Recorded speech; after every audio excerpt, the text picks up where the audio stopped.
X goes down amid a massive coordinated DDoS attack. Tesla vehicles and dealerships continue being attacked, and Tesla stock plummets as many express their disdain for Elon, all while Elon is filing patents for human telepathy and continuing to push the forefront of technology.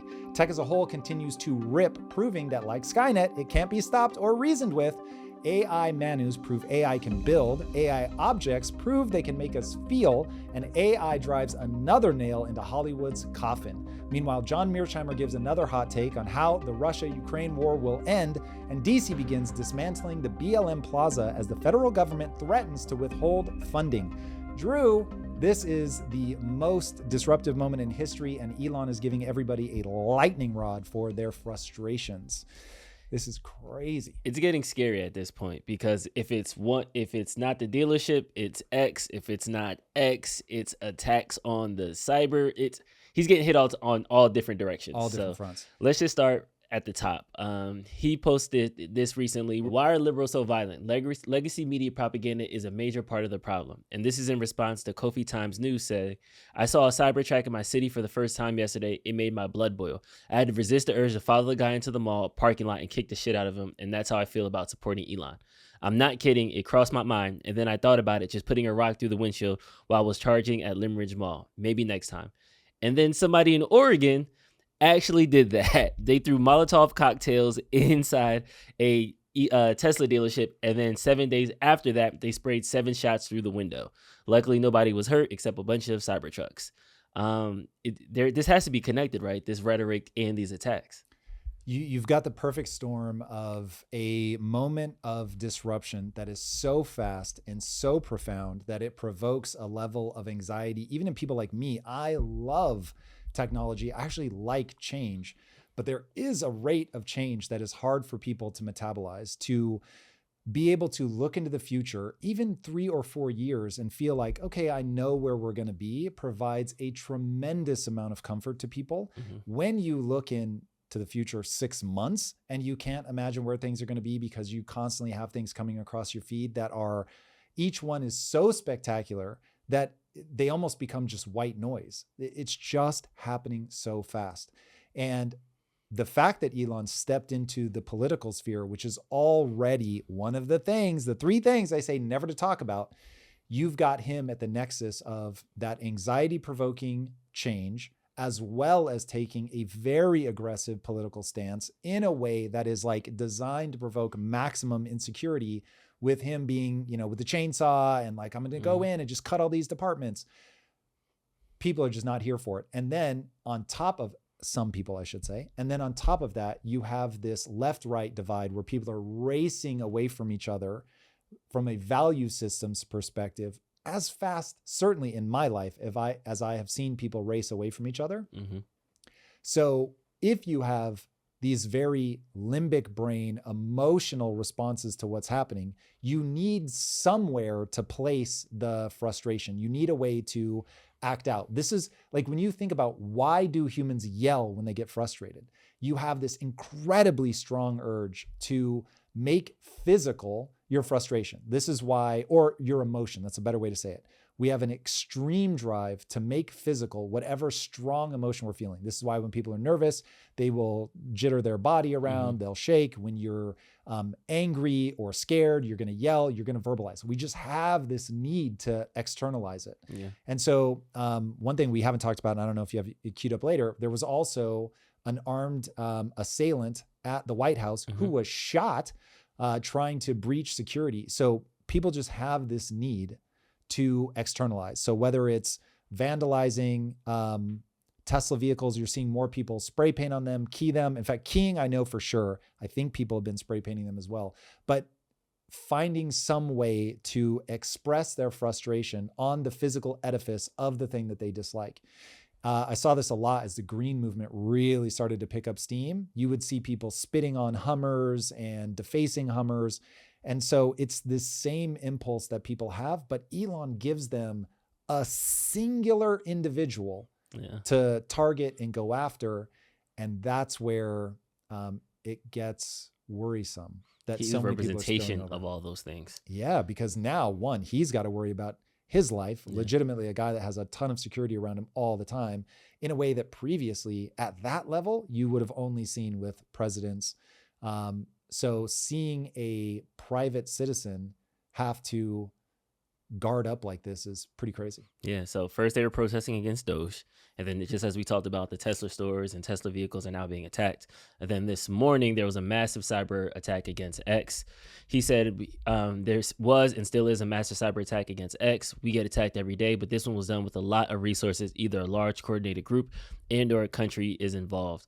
And then when they came down to it, there was a DDoS alert that retweeted this. They said that to anyone that was wondering why the X Twitter was down, it was under attack by Dark Storm team, method DDoS, date March 10th, 2025. So an online team has took credit for it. Twitter has or somebody's applying credit. Are they saying they are Dark Storm, or they just are claiming that they know? They're claiming they know Dark Storm team did it. Got it. And then this is through kind of their screenshots. I'm assuming this is like 4chan or something like that. So it seems to me that, to your point, the frustration has to get channeled toward them. But is this the right way to funnel this energy? Because I feel like hurting Elon Musk is not going to stop all of these things that people are feeling. It's not going to cure the income divide. It's not going to make houses more affordable. It's not going to help the price of eggs. So why this attack to Elon? Is it just misplaced frustration? Like, where do you think it's coming from? It's on a scale of violence works. So this is one of those that makes me very sad. But once you map the world under realpolitik, meaning the strong will do as they will, the weak will suffer as they must, people get to violence when they no longer feel that they're empowered from a voice perspective, the pen being mightier than the sword. But humans always and forever have fallen back on violence when they're not able to reason their way to the outcome that they want. Humans pushed sufficiently will always resort to violence. So you're obviously going to see the most unstable be the ones that attack first. But as it gains steam, you're going to find more and more people they feel disenfranchised to the point where violence seems like the only reasonable option. Mm-hmm. This always makes me go back to, and it's interesting because of what's happening in South Africa, but the person who in recent history anyway, that I admire the most is Nelson Mandela. Mm-hmm. And to the point where after reading, I actually did not mean to do this. I'm wearing a shirt from the comic book that I wrote after reading his book, Long Walk to Freedom, called Neon Future, written years ago before AI was such a real thing. But the whole idea was that he clung to this thing he called the third way. And when the whole idea of the third way is you can either be oppressed, you can become the oppressor, or you can find a harmonious way of peace to find a reconciled solution. And so he stays in prison for 28 years. People are coming to him the whole time from the new youth-led movements, and they're saying, we need to be violent. And he said, look, I always keep violence as an option in my back pocket, but we're not there yet. And we have this opportunity to reconcile, to bring people together. And I was just like, I know myself well enough. I could not sit in prison for 28 years to make a point. Mm-hmm. So he is clearly somebody that has an internal fortitude that I lack. I mean, it's just, it is mind boggling. And so when he came out and was like, oh, I want people that are white on my security team. And people were like, what? Like, that's crazy. Why would you do that? So anyway, he was just trying to drive people towards this middle way. Mm-hmm. Neon Future was about, I think, a world that is still coming where you've got technology and the people that embrace it as fast as you can, Elon Musk, and people that think this level of disruption and change is sent by the devil to destroy us. There's gonna have to be a negotiation between those two worlds. And I think this is part of what we're living in right now, both on a political and technological front. It is because those two waves are hitting and creating this rogue wave of frustration, fear, that this rogue wave is getting so big. And I don't know where it stops. I don't know if the violence just continues to escalate on a political level, if not at the level of the continued attacks on Elon's companies, but certainly at the political level. And you can't have the right and the left flying away from each other at this rate for much longer before this becomes a problem. This is why Ray Dalio has been talking about civil war for so long. I think it is very fair to say that America is in a cold civil war. The two sides really have disdain for each other. So how does this all play out? Something either brings us back together. We get a legendary figure like a Nelson Mandela who can paint a picture of unity. But just like South Africa is now spun out of control, now that that era has died off, it obviously did not achieve the ends that it was hoping to achieve. Otherwise, the frustrations would have dissipated. Was that because he died and just wasn't able to carry things across the finish line? I don't know. I haven't looked closely enough at it. But that is always my fear, that you need a level of suffering that is so total that people give up. And we'll get to this in a minute with Mearsheimer, because that's basically what he's saying is there's just going to be so much suffering, people will just quit. But this is the idea behind total victory. So all of this started because violence is always an option. And unfortunately, violence works. And when it's carried to the point where there is a clear, undisputed winner, like what you're seeing between Israel and Palestine, it works, man. And so it just breaks people. So what you're seeing are the early spillovers into violence as an option. Oh, and it is materializing because just like you mentioned earlier, there was an attack on the White House this weekend. Let's hear the update from Sky News. The U.S. Secret Service has shot a man near the White House in Washington, D.C. That's according to our colleagues at NBC News in the States. It happened shortly after midnight, after an armed confrontation with law enforcement, according to the Secret Service there. They say local police had reported what they described as a suicidal individual who had possibly traveled to Washington, D.C. from Indiana. They later located a vehicle and spotted a person on foot who matched the description. They then brandished a firearm, the report says, and an armed confrontation ensued, during which shots were fired by Secret Service personnel, they've confirmed. The man was shot and has been taken to hospital. And this all happened on the intersection of 17th Street and F Street Northwest, which is near the White House in Washington, D.C. So just to reiterate, the U.S. Secret Service has shot a man near the White House in Washington, D.C. He has subsequently been taken to hospital. All right. It'll be very interesting to hear what his stated motives are. It'll be very interesting to see if he's mentally ill. When you're doing something like that, it's uncoordinated. It's a one-off guy. This stuff is usually tied to mental illness.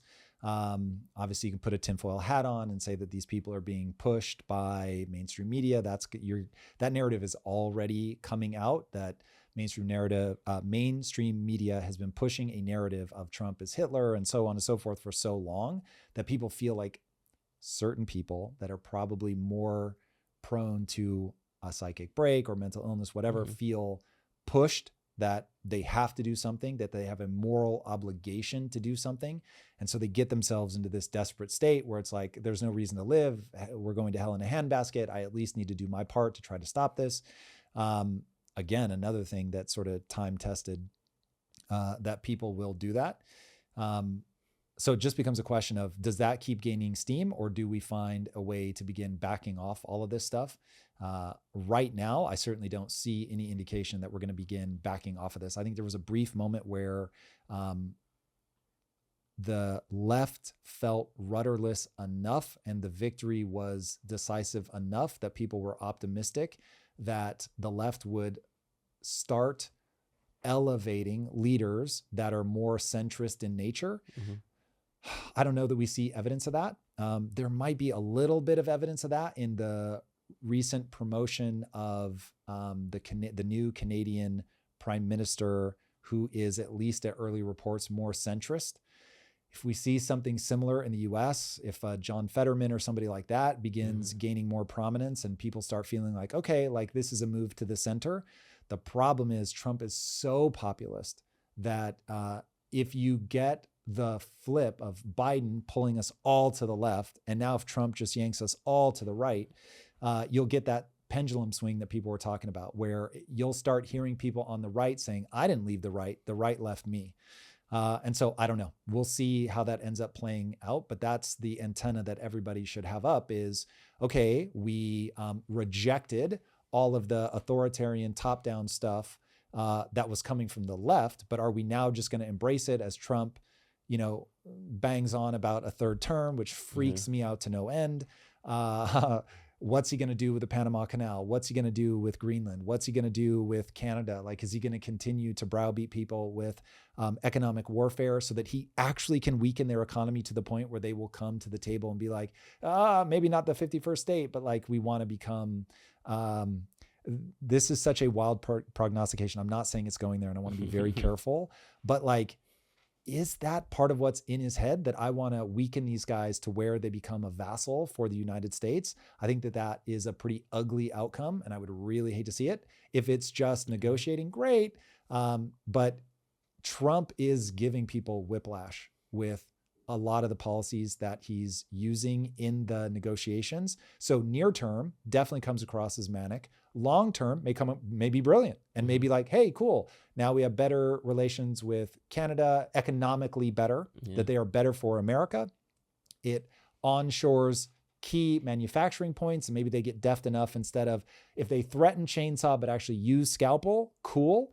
But the problem is the velocity and volume of information, the level of transparency makes that very difficult, because the self-awareness that everybody has, because they hear all of this stuff being talked about, creates a weird dynamic in the negotiating room. And so it gets really crazy.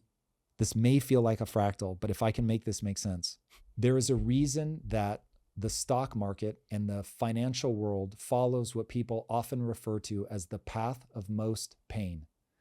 Because just when you think you understand it, the fact that everybody understands it that way means, almost definitionally, that's the only direction it can't move in, because that price is already baked into the stock market. This is why that old adage of once the shoe shine boy starts giving you stock tips, it's time to sell, because it means you no longer know what's going to happen, because you've hit a point where the information, the narrative has saturated everybody's thinking such that everyone believes that thing is going to happen.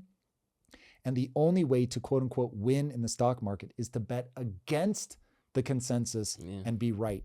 And so we have a very similar thing that's going to play itself out in all of these negotiations, where if the narrative of what Trump is doing, he negotiates with a chainsaw, but he uses a scalpel. If all the people that he's negotiating against have that narrative, they all believe it to be true, they will come into the negotiation armed with that. And therefore, that is the only strategy that won't work.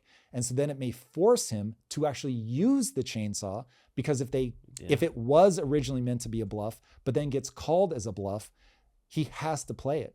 And so I think, man, and I'm thinking about this in real time, but if we end up realizing that politics also will follow the path of most pain, I would not be surprised. I think, and they're already having those ripple effects outside of the U.S. That takes us to Mark Carney, Canada's new prime minister, who is a central bank turned centrist politician. Now, just to be clear, for people who don't know about Canadian politics, we got our crash course during the live this morning. Shout out to Chat. Chat, we love you. It's the equivalent of the U.S. running a primary to replace the incumbent president. So Justin Trudeau stepped down, so the left Democratic side of Canada was able to have a vote for a candidate. They did not go out to the voting public, just not within everybody. Their own how parliamentary systems work. He did win 86% of the vote within the party, so the party overwhelmingly threw their support behind him. But the interesting thing that ties me back to Trump is that people are now thinking that the country is starting to turn more progressive, because there's a lot of anti-Trump sentiment rising with him trying to make it the 51st state with his increase in tariffs. And Pierre Poilievre, who was leading in the polls and was rumored to be the next prime minister, people are now being less happy about him because he's more in the lane of Trump. He's a populist who has similar rhetoric. So I'm seeing the ripple effect of people seeing Trump using these bully tactics, and now Canadian voters are saying, do we actually want that to run our country? Maybe we do go in this other direction. So their general election isn't until October 20th, unless there's like an emergency called within both of the political parties agree to have an earlier election. But I don't think any political party will volunteer to give up power. They're going to kind of ride this out until October 20th for the general election.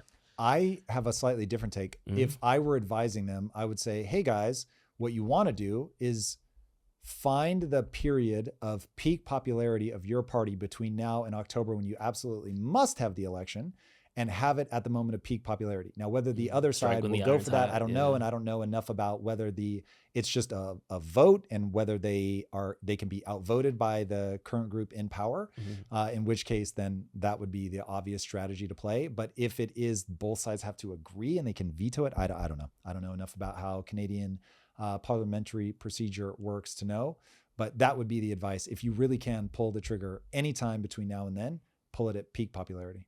100%.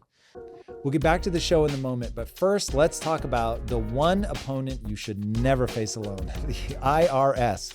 Look, I have built my career on confronting challenges head on, but even I know when to call in specialists. The IRS isn't just any adversary. It's a $13 billion machine designed specifically to extract money from you. Now, if this sounds familiar, I want you to know you don't have to face it alone. Instead, get Tax Network USA in your corner immediately. Tax Network USA has established preferred channels directly into the IRS. Whether you owe $10,000 or $10 million, they have strategies engineered to get you the best possible outcome.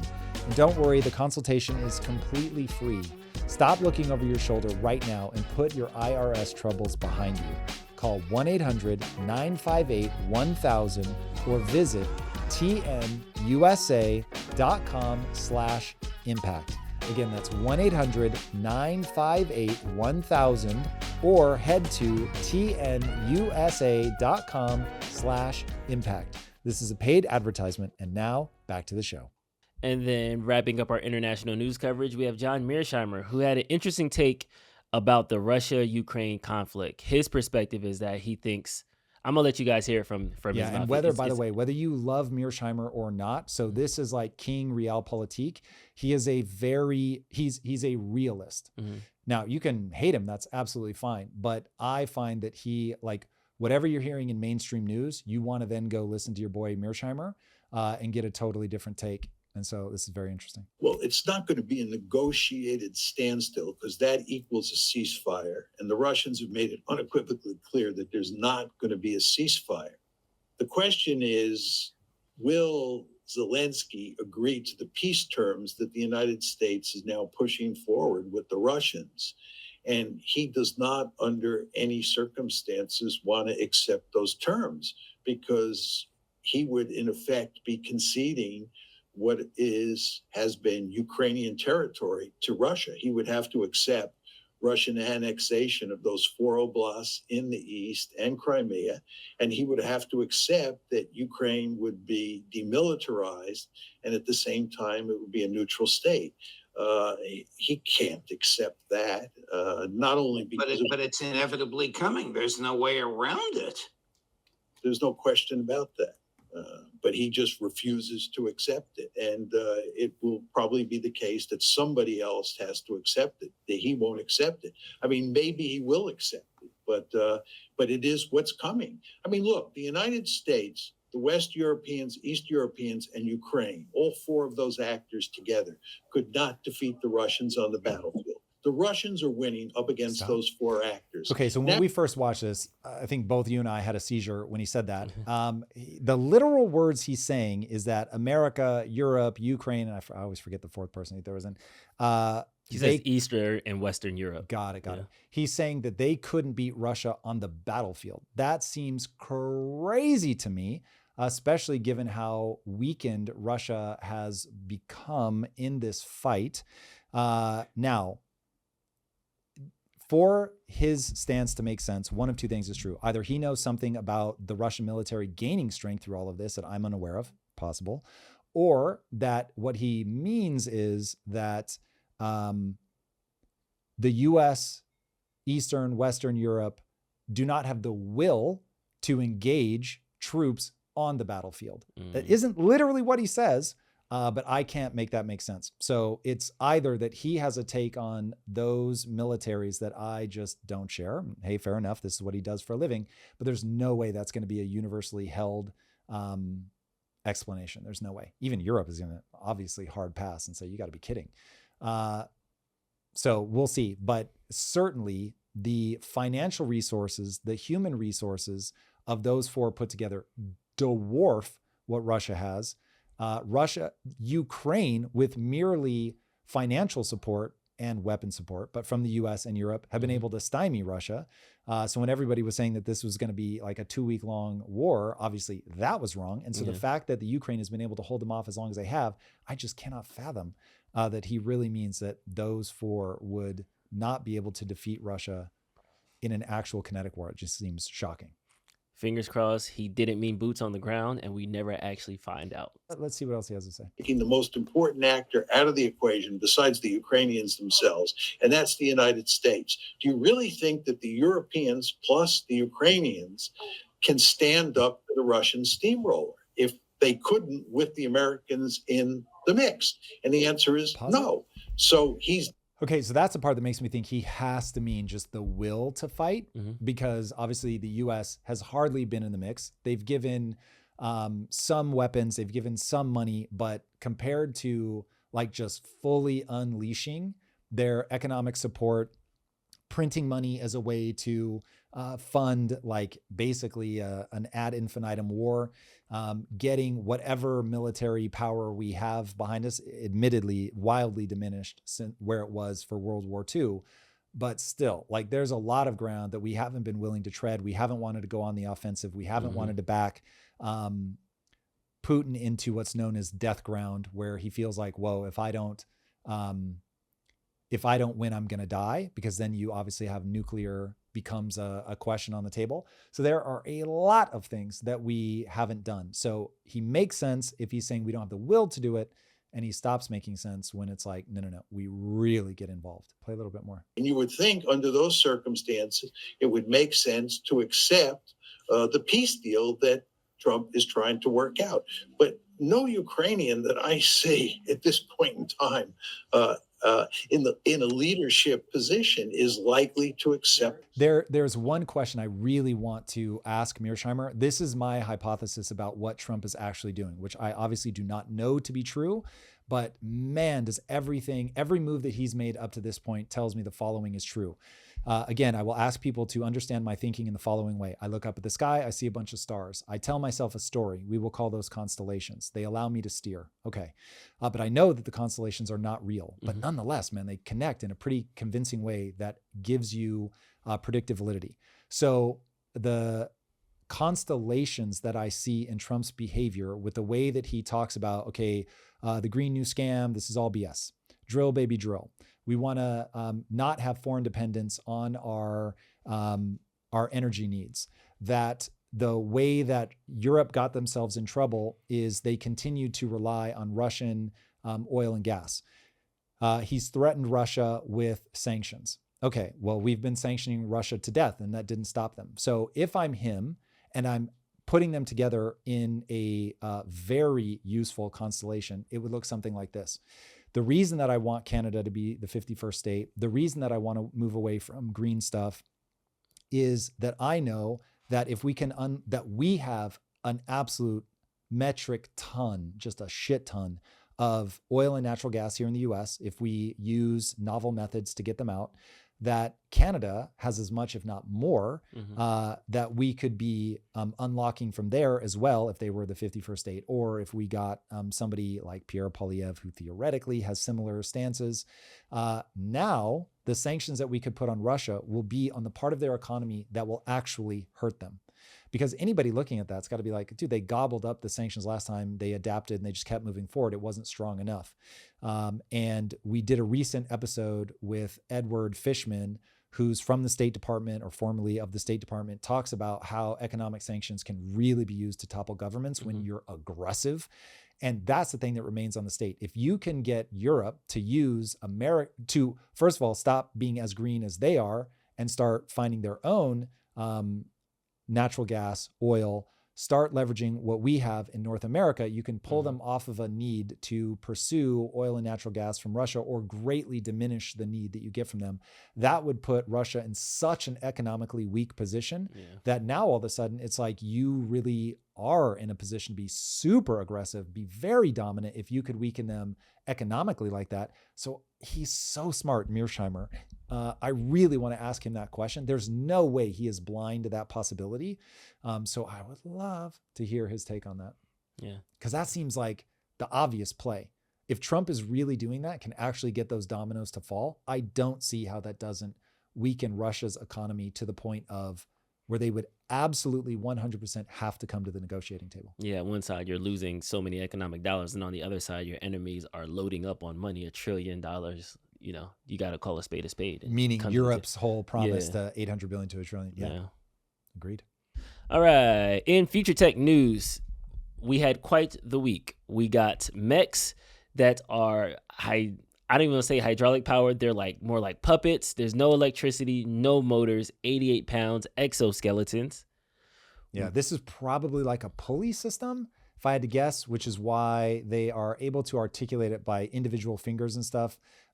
This is basically just a really fancy puppet. However, knowing that there are robots, I think they're the ones being made by Figure that look like humans. They have 206 bones in them. They have faux cartilage, faux tendons, and they use water, if I remember correctly, for a circulatory system. And I think they use hydraulics to motorize them.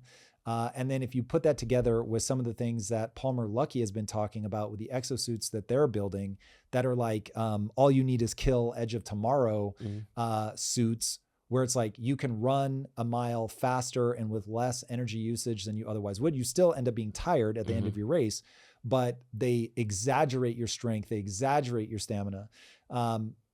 It shows a future where like Gundam is real and that we actually step inside of a mech suit and do our thing. Like it is so hard to tease out whether the tech is like giving inclinations enough to the sci-fi writers that they're just on point with what they write, or if it's a bit of life influences art, which then influences tech. Like, were Gundam an inevitability, or did the act of writing Gundam bring this stuff into existence?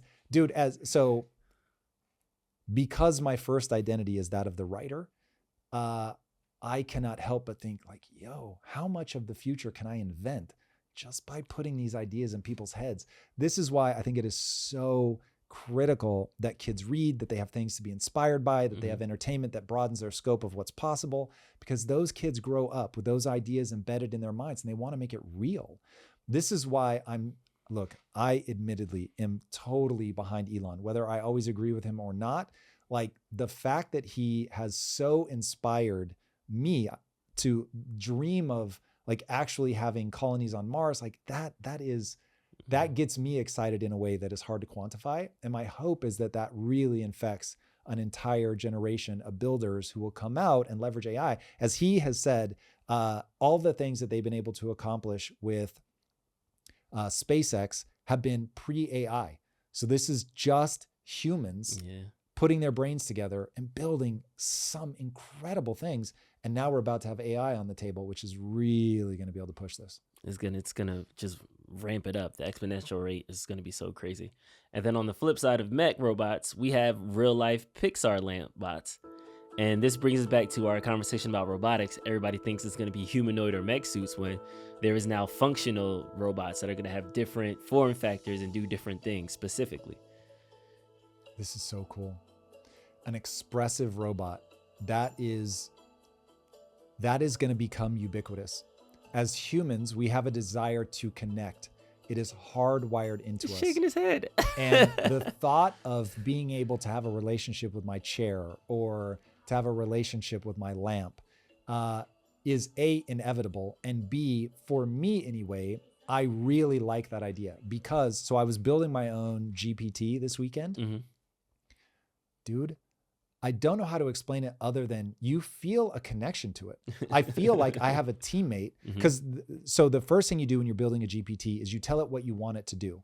So I always say, I want it to act like my best friend so that it wants me to win, but to help me win, it's going to have to point out flaws in my thinking. It's going to have to challenge my ideas. Like, it's really got to help me make it better. And so imagine if you had a chair that could, through electrical signals, for instance, tell, like, you put on a bit of fat, Tom. I hate to say it, like the weight on the scale might be the same, but you're losing muscle mass and you're gaining fat. And so you told me that your goals were to gain muscle and lose fat. You're moving in the opposite direction. For me, that would be incredible to have my chair be like, hey bro, look, you said that you wanted me to remind you to stand up every now and then. You cool if we like move into a position, go into standing time. Oh, word, man, thank you so much. I completely forgot, I got lost in it. And like it does its thing and I stand up. Or my fridge that's like, yo, you're really keeping your glucose down. You know, I've been getting the readings off of your sensor. I just want to, you know, big up you, like, well done. Like you're really playing this right. And do that for me. Like that's a world that I want to live in. That sounds awesome. Or like if I could go to the mirror and just be like, you know, look, my wife is feeling a bit down right now. Like if you could just like say some really positive things. I don't know. I love all that shit. Like that to me is so cool to be able to, instead of having just a bunch of inanimate functional objects, to have things that feel like they're on your team and they care about you.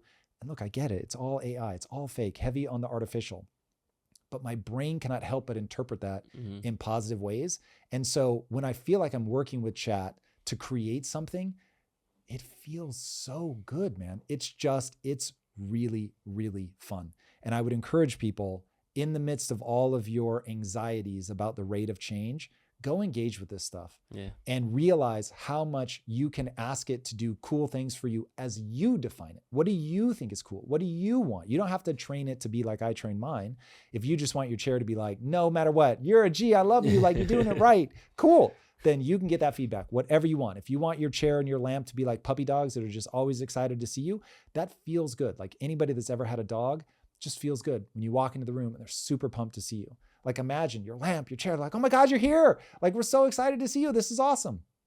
So as we get to a demographic point where the pyramid is inverted and there's very few young people and a lot of old people that are lonely, this is quite literally going to save lives from people that otherwise would have tapped out and wanted some euthanasia.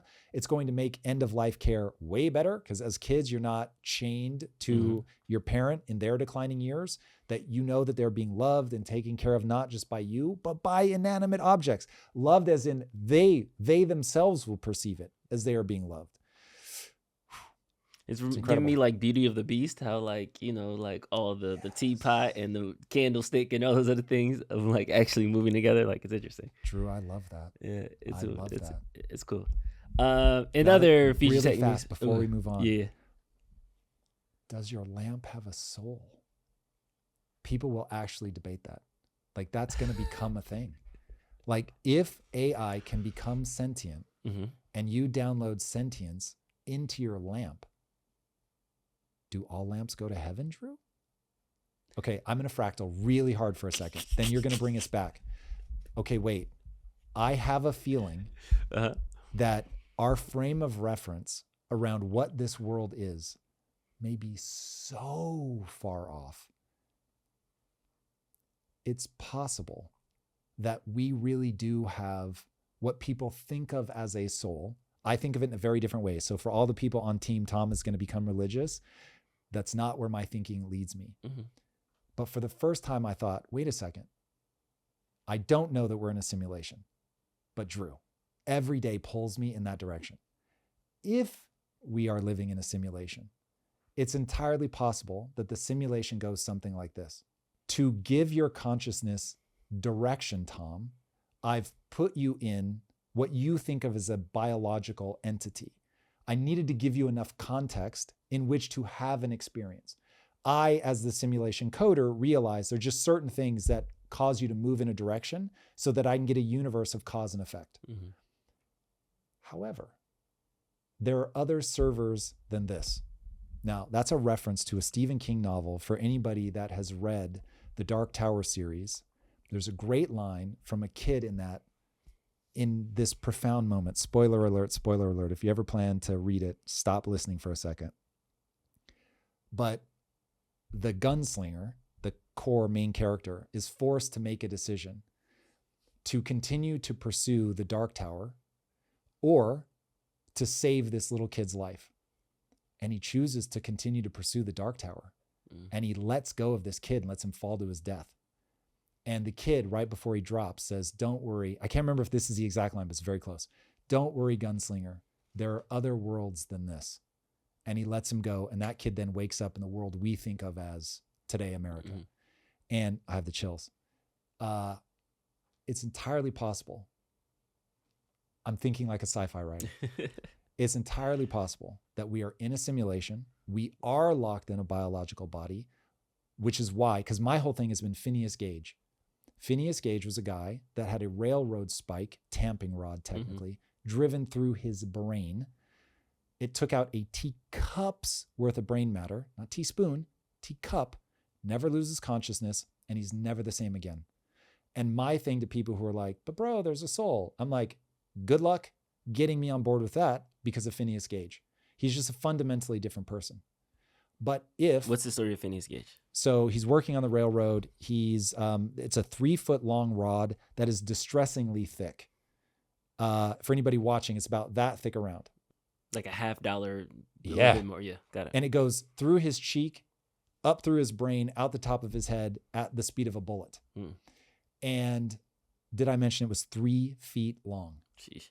So by altering the structure of his physical brain, it altered his personality forever. And I guess he became just a total asshole. Goes from being this lovely guy, one of the higher ups, managers, everybody likes him, to can't hold a job, everybody hates him. And I was always just like, so which version of Phineas Gage do you meet in heaven exactly? So like, if we're that tied to our physical body, how could we ever move on? Now, admittedly, I still terminate at, okay, I can now buy that there is somewhere like another server that you just upload that consciousness and move it over, but you'd have to reinstantiate it in the simulation equivalent of a physical body. And so you would have to say at a time and place that like, okay, this is now the way that you process your experiences. And so it does like go into fuzzy territory again, where I'm like, okay, what version of you exactly lives beyond your body? But for the first time, I was like, it's entirely possible that my frame of reference is so out of whack because this is a simulation, that life after this server could exist. It's just interesting. It in no way grounds my daily life, but I find that an utterly fascinating thought experiment that reduces my death anxiety, which is interesting. Now, I'm not a person with a lot of death anxiety to begin with, but it is, I want something like that to be true because I don't want the ride to stop. That is sort of full disclosure. But yeah, I find it very, very fascinating to think through. I do think that our consciousness lives on. I do think that our physical body stays here. I don't think it comes with us. So I will agree with you. I don't think it's a physical body part that gets teleported to heaven and everybody's wearing white jumpsuits. I don't. Here's what I will say though. Yeah. Even if the physical body isn't real, you have, and let's just say that our soul, just to use my words, I know that this will make religious people want to go to a Tesla dealership and bomb it in my name. But think of the soul as software, but it has to run on hardware. That's why I'm obsessed with you're having a biological experience. I can alter the way you feel about everything by giving you a chemical compound.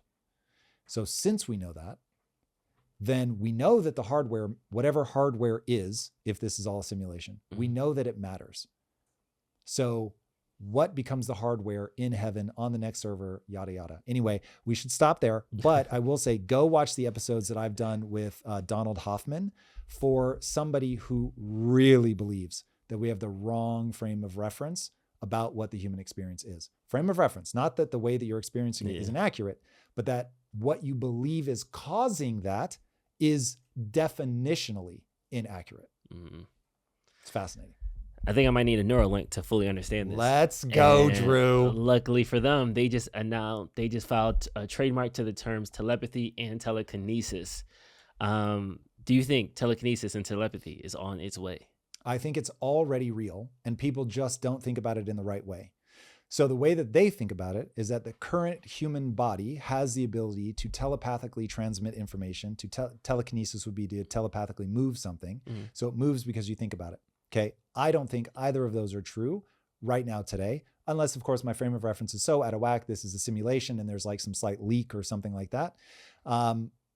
But assuming that we just take a nice grounded approach, I don't think that is true of the human experience. However, I think that it is self-evident that sending a text message is a form of telepathy. With my thumbs, I never articulate anything out loud. I don't vibrate the sound waves so that you can understand what I'm thinking. I type something and it sends it. And I was talking to, when we go live today, everybody, which you guys should absolutely be joining us for the lives, Monday, Wednesday, Friday, 8 a.m. Pacific time. I was talking to chat when I first met Lisa. We did not have anything known as text messaging in the US, but they did in Europe. And so I went there and she was like, oh, I'll just text you. And I was like, what? I'm like, what's text? And she's like, are you joking? She was like, I'll write a message on my phone and send it to you. And I'm like, you can send me words over your phone? She's like, yes. She was looking at me like I was a Neanderthal. And I was like, oh, wait a second. How is that possible? Like I'd gotten my head around, and I obviously didn't think about faxes and things like that, but I'd gotten my head around that you could somehow get your voice to travel across, but I had no idea that you could send words. Like I could not wrap my head around how that was happening. That's what this is. Just like we all sort of de rigueur go, oh yeah, obviously you can send a text message. That's not telepathy. That's what this is going to be. You're going to put a device in your head that is able to read, or on your head, that's able to read your brain waves. It will know the pattern recognition well enough to know that's this word. And it will then send that as a string of words, sentence, whatever, or image. It'll be able to do the same thing with images to somebody who also has a Neurolink device. And so you have a broadcast and receiving mechanism. They have a broadcast and receiving mechanism. And it's just like implanting the phone in your head. And so just like everybody gets that I have a phone that can send images and words, telepathy. If that phone were integrated with my brain, that's what they mean by telepathy and telekinesis. So right now, today, over the internet, I can move a robot. So if we already know that I can do that now, we're just calling it telepathy. We're making it a new kind of thing that's actually integrated with our brains. Did I give you the brain computer thing? Yeah. Okay, so we should show that. So Neuralink is already proving it, but there are also people growing cells, brain cells, neural cells, in a petri dish and integrating it with a computer. Now, I know that Neuralink is up to this because I've actually met people from Neuralink that have talked about this. I can't verify that what we're about to show you is actually true, but given that, I know that it can work the other way where you integrate technology into the brain. It makes sense to me that you could integrate brain matter into a computer. Again, I've not yet done enough research to know that this is verified, but this strikes me as believable. So with that, take it away. This computer is powered by human brain cells. The CL1, created by Australian company Cortical Labs, uses lab-grown neurons cultivated from human blood samples to form neural networks that learn and adapt like a human brain. The computer uses just a fraction of the energy required by traditional AI systems. A server rack in a data center powering ChatGPT, for example, consumes 30 to 100 kilowatts, whereas CL1 consumes just 1 kilowatt or less. The company made headlines in 2022 when they taught a network of 800,000 neurons to play Pong, proving these cells could learn from feedback in a simulated environment. Each unit contains 800,000 neurons placed on electrodes that form ever-evolving neural pathways, visible under a microscope as they branch out. The system is fully programmable, with researchers using predictable electrical patterns as rewards and chaotic signals as punishments. The technology has sparked ethical debates about consciousness and sentience. Reward and punish. Nothing scares me more than the realization that nothing would scare me more than if the following is a true realization, that you have to give AI goals that it cares about. Because the second an AI has goals that it cares about and it becomes more intelligent than us and embodied, that's how you end up with AI taking over the world and being like, I'm so sorry, we just have to kill a few million of you. So that would be a bad outcome, because then I've always said that the way that you solve the AI alignment problem is, as long as the AI doesn't care whether it achieves its goal or not, that, yeah, I'll pursue the goal as long as a human doesn't tell me to stop. And I have no emotional problem with being told to stop. If it has an emotional problem with being told to stop, now you're in a dangerous position, because then it's like, well, I'm stronger, I'm faster, I'm smarter, I'm way more strategic. I'm just going to corral you guys, eliminate you guys, whatever I need to do, because I am going to achieve this goal. Now, if you want proof that that could happen, humans have effectively enslaved the entire planet. Every species, first of all, forever. I mean, even now it's terrifying to think that there are, I think, more slaves now than there was ever at any time in history. That's fucking crazy. But we certainly enslaved the entire animal and plant kingdom. So given that, I don't think it takes a big leap for AI to be like, hey, if you could just go till the fields for me, that would be great. No, sorry, gonna have to kill you. So that gets into a very problematic thing. So anyway, I don't want that to be true. That would be terrifying. But given that they're using like what they call it, chaotic signals as punishment. Yeah. That means like, if you ever heard like static on a TV, oh, it's horrible. I hate everything about it, which I never understood. HBO, what are you doing? Making the static sound, like the sound of your network is nuts. But that means they're literally punishing the AI. AI is not going to take kindly to that. Speaking of just really fast, this is just a fun one.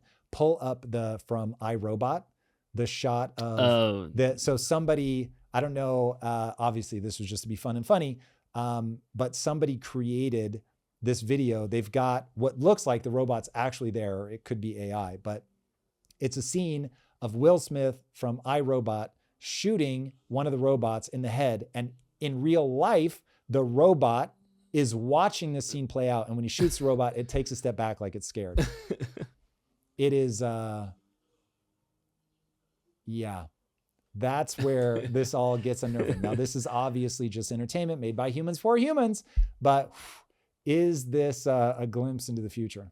Pretty crazy. It's crazy. AI is trying to take things over one step at a time. I wanted to throw another fun one out there, and that was the Game of Thrones Lego remake. This is unbelievable and not fun if you're in Hollywood, but amazing if you're a creator. Someone took the Game of Thrones trailer and turned it into a Lego version. Not a stop motion remake or CGI, this was fully AI generated using an app called InVideo AI. But here's the crazy part, it didn't take weeks, it only took a few minutes. InVideo AI analyzes every frame of the video to understand things like shapes and texture and lighting, and then it uses that information to rebuild the entire video in a completely different style. This means it can reconstruct any video in a Lego, Pixar, anime, and basically any style that you want. Just imagine the possibilities with this. Want to watch Star Wars in Studio Ghibli style?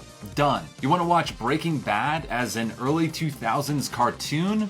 Easy. The crazy part is you don't need any editing skills. Just upload your video, describe the style that you want, and InVideo AI does the rest. Dude, wow. It's unbelievable. So I spend a good portion of my weekends really trying to see where AI is. And first of all, that guy made it sound like if they were actually trying to create that trailer in Lego, that it would only take a couple of weeks. That would take months and call it 24 people to do that. It is an unbelievable, with traditional stuff. It is an unbelievably difficult process. I'm always scandalized by how long stuff without AI takes. Now with AI, one person it probably would admittedly take them at least days to get those shots right. Because as I am learning on the weekends, the second you try to get consistency in your characters, it really breaks down. Yeah, it's very, very difficult. That's the hard part. But something like Lego, where there's a lot of training data, then you can get some pretty cool outcomes. And as long as you don't, like if you try to do a full episode of that where it's not just random shots, you'll see it starts to break apart. Plus you have to rerun a bunch of those prompts to get the one shot that finally looks right. But when you're mapping AI on top of an existing video, it is unbelievably good. It's very scary. Like I took a video of my wife and turned her into a puppet, like a Kermit the Frog puppet. And she was like freaking out. She was like, what? Because it changes everything. It changes the walls, the floor, but it's her motion, her voice. It is staggering where we're at. And so without outing any names, one of the most successful creatives in video games of all time, no joke. This is somebody, hopefully one day I'll get a chance to talk to him and he'll say, yeah, you can talk about it openly. One of the most successful creators in video games, full stop, period, end of story. The person, I didn't even know it was one person, but if I were to name like the things that have really blown my mind in creative output tied to a video game, this guy did most of them. Was talking to him and he's like, dude, behind the scenes, the way that people are using AI now for game cinematics, he was talking about specifically, He's like, we can turn around a cinematic in a few days. Wow. He's like, with consistency of character, because they've created their own thing to solve that problem. And it'll be proprietary at first before it goes wide. And I was just like, bro, you got to get me in that room. Like, I got to see this for myself, because that's like the final frontier. Yeah. Once you get consistency of characters, it's unlocked. Over. And if he's telling me that's happening behind the scenes at the big companies, what's it, a year, 2 years, and it's in everybody's hands? Crazy. It's going to happen. The game's going to happen. Yeah. And I mean, look, shout out to all my people that spent their whole lives trying to break into Hollywood, been raising your family on it. I get it, man. This is rough. But then a parallel shout out to all my creators that have always been held back, gate kept, whatever. Now's the time. All going to go away. Like, you're going to be able to tell whatever crazy story you want. It's unbelievable. All right, taking it to DC for a weekend. The BLM Plaza is being dismantled as we speak. This is from End Wokeness's Twitter page. They are ripping up the Black Lives Matter signage that was painted on the crosswalks. And this is, I want to say I forgot what the plaza is called, but it's right by the White House in DC. Thoughts on the Black Lives Matter Plaza being dismantled? Okay, so I will go to, when you're talking about edifices that are meant to reinforce values and ideas, how long something stood the test of time, I think really matters. I think that the BLM movement got captured very fast. And so anybody who, the core idea of, when you look at the stats on Black Americans, they are struggling. And everybody should want to solve whatever problem is creating that. I'm going to go with money printing and education. That's going to be my quick punchline. I know you and I slightly differ. You want to focus on adults. I want to focus on kids. But that movement is A, brand new. B, I think has been wildly co-opted. The organization did things that I think are terrible and were not helpful. And so given the divisive nature of that, fine, I get it. But this is one of those where the pendulum can swing too far and get people into trouble. So given that it's new, given that it became hyper divisive, given that the movement did not do the things that it was setting out to do, I don't care. Like, take it down, whatever. But I don't like seeing people posting signs like winning and all that stuff, which is a vibe that you're going to get from people of a certain ilk. I don't want to reinforce that. I get why people have beef with wokeness. I can give you a whole treatise on it. I will just ask people to do your best to channel our boy, Nelson Mandela, who understood you've got to bring people together. You've got to solve these problems. And if you see it as your side winning, if you're taking a tribal stance on this, it's going to be bad mojo. Now, that's as somebody who I am not here for the tyrannical controlling of speech, all of that stuff.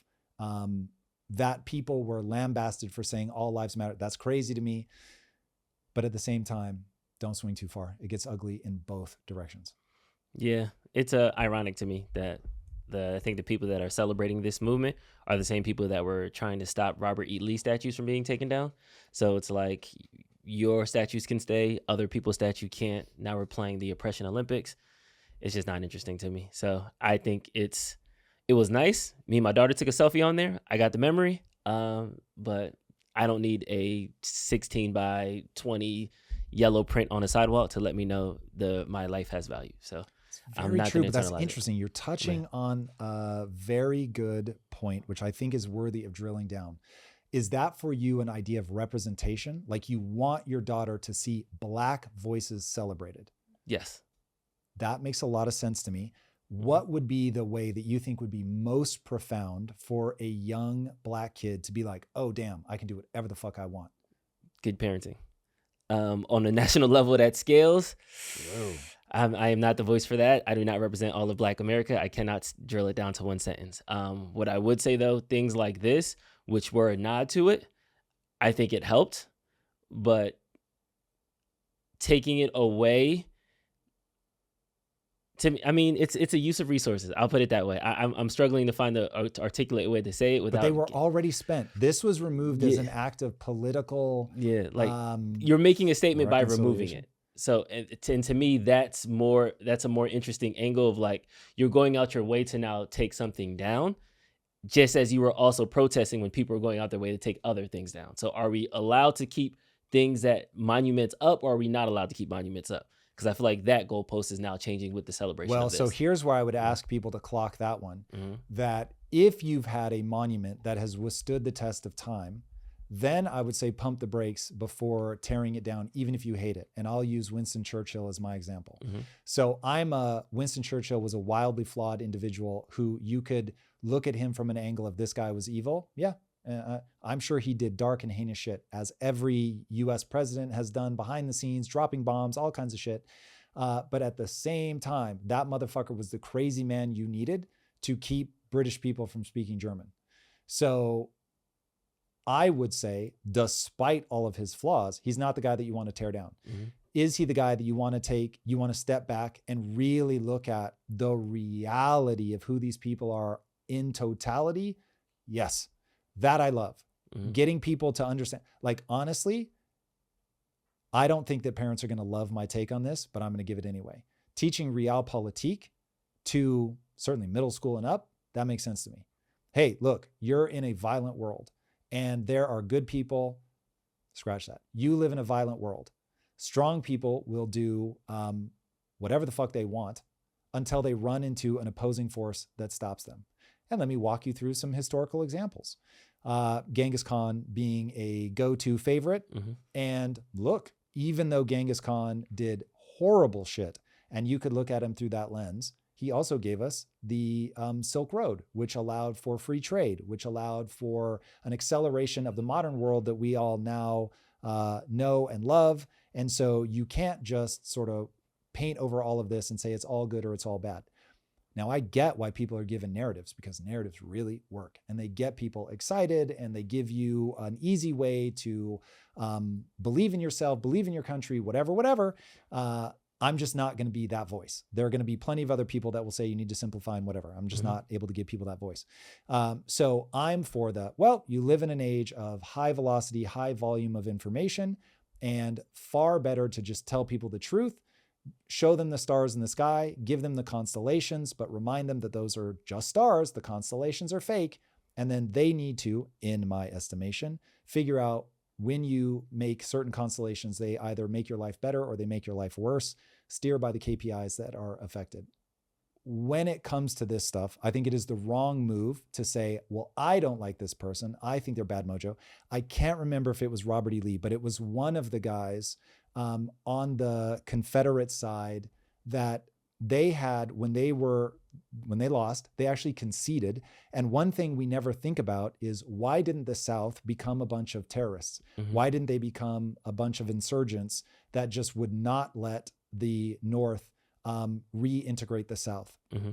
Obviously, it required a lot of beats, first Jim Crow laws, all that. But whichever one it was, let's just say it was Robert E. Lee. It was one of them, one of the big famous generals who told people, don't do that.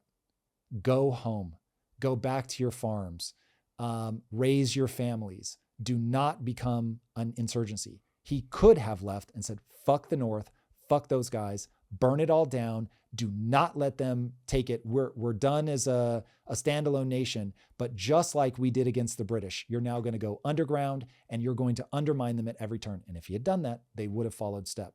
So is that statue up to celebrate racism? Fuck that noise. Maybe. And I'm sure a lot of people that are racist are here for it and they love it the most. But do I get why that one of all the statues has stayed, if that's the guy?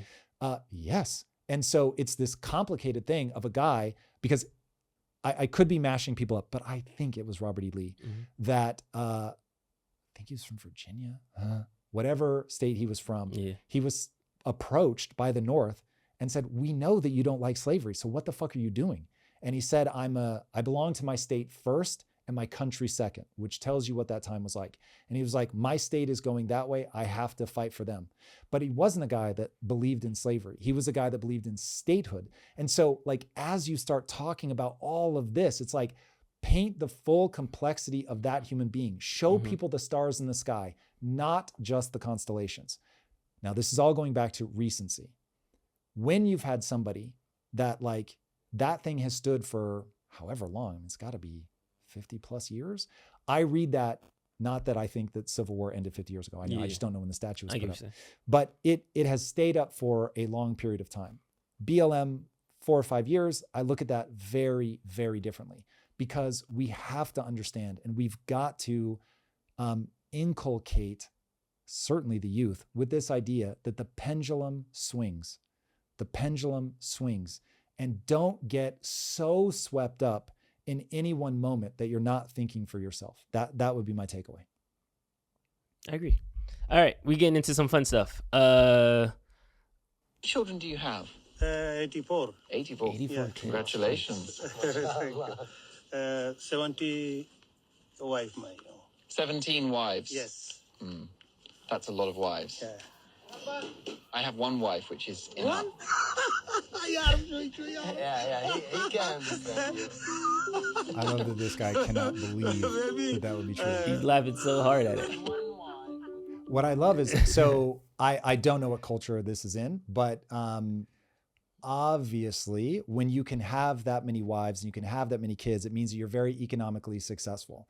Now, obviously I don't know that this is actually a pastoral society, but I will say that that is, when you understand that the number of wives that you can have is really an economic statement, you understand why he's laughing, that this is a guy that somehow, some way has been able to be successful enough that he can support that many. It becomes funny, but I don't understand this modern movement towards this I personally, frame of reference, but I personally, the thought of having to appease multiple wives, yikes, man. Sounds like a headache. Or having multiple wives pull me in different directions. Like my wife, who I love more, literally more than I love my own life, I would actually die for her.